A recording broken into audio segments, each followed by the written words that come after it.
So, isang mapagpalang araw po sa ating lahat. Ako po si Nicole Castillo and welcome po sa aking daily devotion. So, ang topic natin ngayon is Will of God, Sovereign. So, permissive. Will of God's permissive will is His decision to allow certain actions, including sin, without approving them morally. He permits human freedom and evil choices but overrules them to accomplish His greater good and sovereign purposes. Sovereign will. God's sovereign will is His absolute, unchangeable decree that determines everything that happens in creation and history. Nothing occurs outside His control or plan. Every event, good or evil, ultimately fulfills His divine purpose and glorifies His name. So, ayon po sa Daniel chapter 4 verse 35, all the peoples of the earth are regarded as nothing.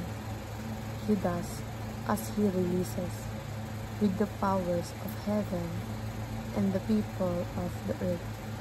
No one can hold back His hand or say to Him, "What have you done?"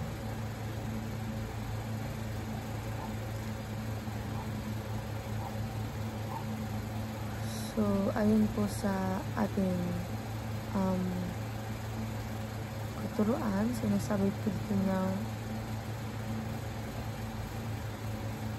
God does whatever He pleases. So, ibig sabihin, si God ay may kapangyarihang gawin ang anumang gusto niya. Wala siyang limitasyon at hindi siya nakadepende sa kagustuhan ng tao.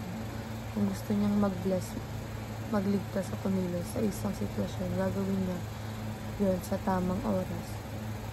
Siya ang may final say sa lahat. And God's eternal plan is destined for victory. So, ang plano ni God ay hindi pansamantala. Eternal ito, ibig sabihin, walang hanggan at sigurado ang ending. Panalo siya kahit mukhang talo. Minsan sa mundo, sa dulo ng lahat, ang kalooban niya ay ang mananaig. Kaya may assurance tayo na ang mga nangyayari ay parte ng mas malaking tagumpay niya. And God's sovereign will cannot be thwarted or questioned. So, sovereign si God. So, ibig sabihin, siya may ultimate authority sa lahat ng bagay. Walang sino man ang anumang sitwasyon ang makapigil o makakapagbago sa gusto niyang mangyari. And sa applications, transcend doubt and fear. So, dahil alam natin kontrolado ni God ang lahat, huwag tayong matakot o mag-doubt kapag may problema, alalahan na hindi kailanman magkakamali si Lord. May dahilan siya sa bawat nangyayari. And trust God's power and character.